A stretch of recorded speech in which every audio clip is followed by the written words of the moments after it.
Hello दोस्तों, नमस्कार। हमारे चैनल मास्टर ऑफ स्टॉक्स में आपका बहुत बहुत स्वागत है।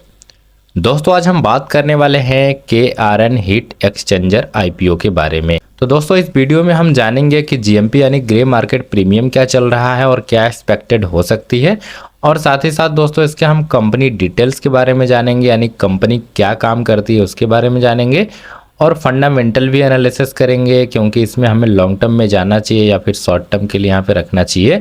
और साथ ही साथ दोस्तों हम ये भी जानेंगे कि यहाँ पे अप्लाई करना चाहिए इस IPO में या फिर हमें इग्नोर कर देना चाहिए। तो दोस्तों, वीडियो स्टार्ट करने से पहले अगर आप हमारे चैनल पे पहली बार आए हैं तो इसको लाइक और सब्सक्राइब कर लीजिए ताकि इस तरीके का नोटिफिकेशन आपको मिलता रहेगा। तो दोस्तों, सबसे पहले यहाँ पे हम ग्रे मार्केट प्रीमियम यानी GMP के बारे में बात कर लेते हैं।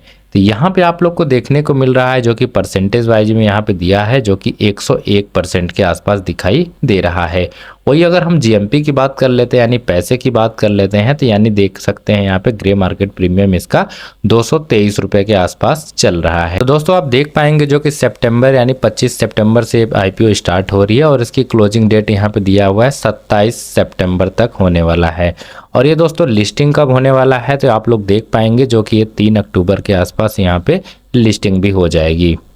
दोस्तों, इस कंपनी की अगर हम बात करते हैं तो ये निमराना राजस्थान की कंपनी है। दोस्तों, ये कंपनी काम क्या करती है तो उसके बारे में जान लेते हैं। तो यहाँ पे आप देख पाएंगे जो कि यहाँ पे मैन्युफैक्चरिंग का काम करती है कॉपर और एल्युमिनियम का। उसके साथ ही साथ दोस्तों यहाँ पे आप देख पाएंगे जो कि वाटर कॉयल और उसके बाद कंडेंसर कॉयल, इस तरीके से भी इसका मैन्युफैक्चरिंग करती रहती है। और दोस्तों आप लोग को मैं बता दूं कि जिस तरीके से बड़े बड़े प्लांट होते हैं उसमें काफ़ी हीटिंग होती है यानी काफ़ी गर्मी होती है, तो उस जगह पे उसको ठंडा देने के लिए इसका जो प्रोडक्ट होता है दोस्तों उस जगह को ठंडा करने के लिए इसका प्रोडक्ट बनाती है यानी मैन्युफैक्चरिंग काम करती है। दोस्तों इसके हम क्लाइंट की अगर बात कर लेते हैं यानी इसका क्लाइंट कौन कौन से लोग हैं तो यहाँ पे आप लोग को देखने को मिल रहा होगा जो कि Voltas, Carrier, Godrej, Blue Star, इस तरीके की कंपनी काफ़ी बड़ी बड़ी इसके क्लाइंट देखने को मिल रहा है। और उसके साथ ही साथ दोस्तों इसका बिजनेस की अगर हम बात कर लेते हैं तो ये इंडिया में ही बिजनेस करती है, उसके साथ ही साथ यहाँ पे बाहर के कंट्री में भी यहाँ पे बिजनेस करती हुई नज़र आ रही है। जैसे कि यहाँ पे आप देख पाएंगे UAE में, उसके बाद USA में, इटली में, सऊदी अरबिया में, नॉर्वे में, उसके बाद जर्मनी में, UK में, मोर देन मतलब काफ़ी सारे इसके बाहर भी इसके बिजनेस होते रहते हैं।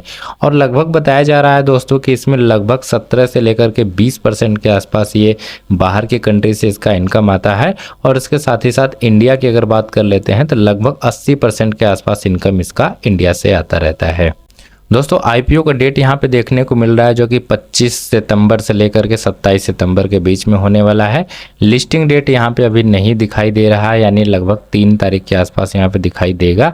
और वही फेस वैल्यू की बात करते हैं तो यहाँ पे 10 रुपये पर शेयर के हिसाब से है। और प्राइस बैंड की अगर बात करते हैं यानी 209 रुपये से लेकर के 220 रुपये तक इसका हो सकता है, यानी 220 को हम लेके पकड़ के चलेंगे। और लॉट साइज की अगर बात करते हैं दोस्तों ये 65 शेयर होने वाले हैं। वही दोस्तों हम इशू साइज की अगर बात कर लेते हैं तो यानी ग्रेटिंग अप में यहाँ पे आप लोग को दिखाई दे रहा होगा जो कि 341 करोड़ के आसपास दिखाई दे रही है। वही हम फ्रेश इशू की बात कर लेते हैं तो इसमें भी 341 करोड़ के आसपास दिखाई दे रही है। और दोस्तों ये लिस्टिंग होने वाली है जो कि NSE BSE दोनों के साइड पे लिस्टिंग होने वाला है। दोस्तों IPO रिजर्वेशन की अगर बात कर लेते हैं तो QIB में हमें पता है कि दोस्तों 50% के आसपास होता है, और रिटेलर में यहाँ पे देखने को मिल रहा है 35%, और NII में देखने को मिल रहा है 15%। दोस्तों इसके ROE की अगर बात कर लेते हैं तो यहाँ पे 40% के आसपास दिखाई दे रहा है। ROCE की बात कर लेते हैं तो 31% के आसपास दिखाई दे रहा है। दोस्तों इसके एसेट्स की अगर बात कर लेते हैं तो पिछले ईयरली में देख पाएंगे जो कि यहाँ पे 92 करोड़ का था यानी 2022 में। 2023 में दोस्तों बढ़ के 148 करोड़ का हो चुका है। वही दोस्तों हम रेवेन्यू की बात कर लेते हैं तो 158 का था यानी 150 के ऊपर था। तो यहाँ पे हमें पिछले यानी 2023 में देखने को मिल रहा है जो कि 250 के आसपास हो चुका है। यानी दोस्तों 1 साल के अंदर अंदर ये 100 करोड़ के आसपास यहाँ पे बढ़ चुका है। अगर हम प्रॉफिट आफ्टर टैक्स की बात करते हैं तो टैक्स भी इसका थोड़ा बढ़ा हुआ नजर आ रहा है। नेट वर्थ की अगर बात करते हैं तो नेट वर्थ भी काफ़ी अच्छी खासी यहाँ पे यानी कि 25 यानी दुगना से भी।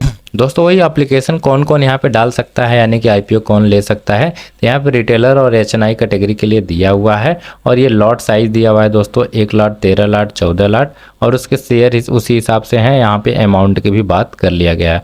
अगर दोस्तों 1 लॉट की अगर हम बात करते हैं तो यहाँ पे लगभग 14,300 के आसपास देना पड़ेगा।